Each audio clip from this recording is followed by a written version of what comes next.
my view, taking other people's life is a disease. And unfortunately, this disease is seen in the Iranian state officials and is being extended. Now consider the fact that if the Iranian politicians find access to nuclear weapons and victory in Iraq by terrorism, this disease will be changed into madness, and perhaps the next target will be a country that the Iranian government doesn't like to see it on the world map. As you know, the cultural environment of Iran is completely controlled and closed, and since childhood, hatred and enmity towards the United States and Western countries are seeded and grown in the minds of people. Today, this hatred and enmity have taken its place to hostility. A significant example of it could be found in the uneasiness and disturbance in the region. In any event, I'm a lone person, and before me there is a government which controls and guides the international terrorism. I hope you would understand my conditions and believe me justified in being more cautious and revealing the evidence and documents of the camp. In continuation, I plan to give again a short history of the experiences I had in this respect. Of course, from 2 kilometers distance of that camp. Let's go.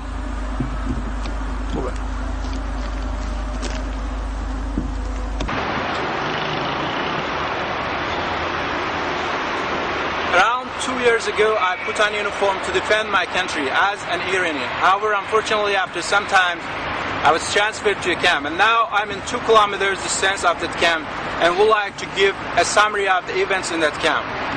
When I first arrived the camp, I, like others, had to take an oath not to reveal the activities in that camp. There were people in camp who were taking various kinds of trainings, and it was pretended that they are from Lebanon and Palestine countries. However, after some time I found out they were selected people who were transferred to that camp after passing the borders of this country. And by misusing their religious beliefs, they would be put in a training program by 8 specialists and were prepared for receiving particular terrorist trainings through psychological plans and arrangements. Along all those actions, anti-American artificial films were used to stimulate their religious feelings, and all those actions were taken with the goal of improving or establishing necessary attitudes in them to do what they were receiving training for. These facts aren't revealed due to the intelligence system which controlled and guided the program.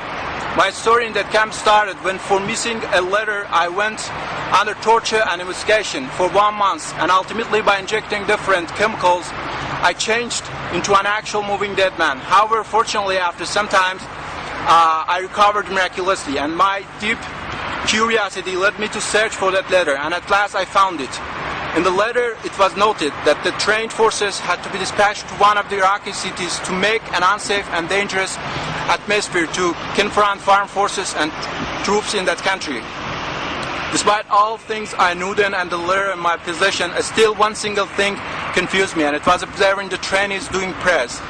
I mean, in the minds of most of us, the Iranians, it was rooted that those who are constantly praying are people free of sins and are pure and completely innocent. But today, after experiences I gained and events I witnessed personally, I conclude that the polluted and destructive minds of seemingly pure and innocent people actually endanger the lives of Iraqi people and the international troops and forces in Iraq.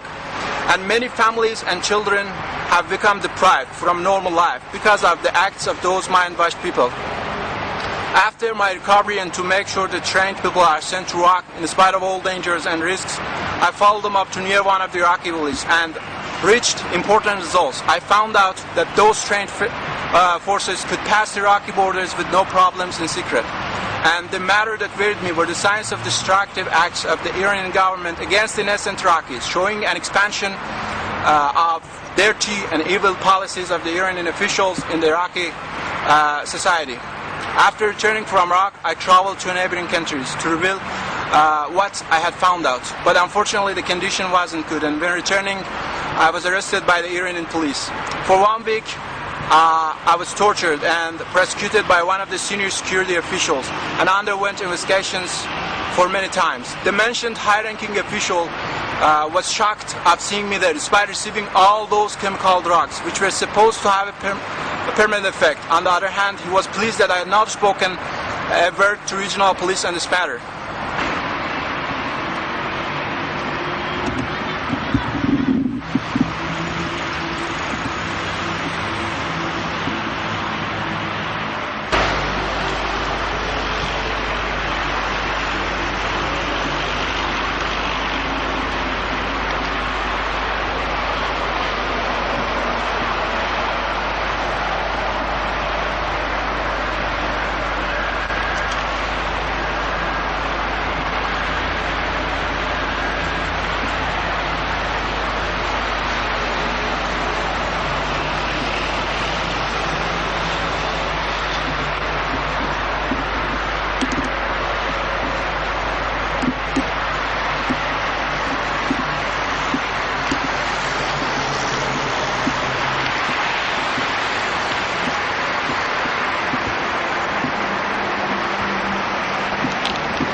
Until that trip, I used to think that the camp was being run by a radical Islamic group, but after seeing that senior official and my interrogation by him, I noticed that sad enough, the government itself runs the camp directly in secret.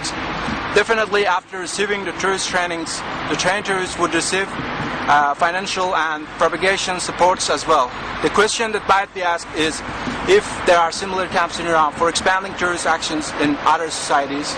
In conclusion, I request international organizations to prevent such acts that have put the world's security in risk. Thank you. Amen.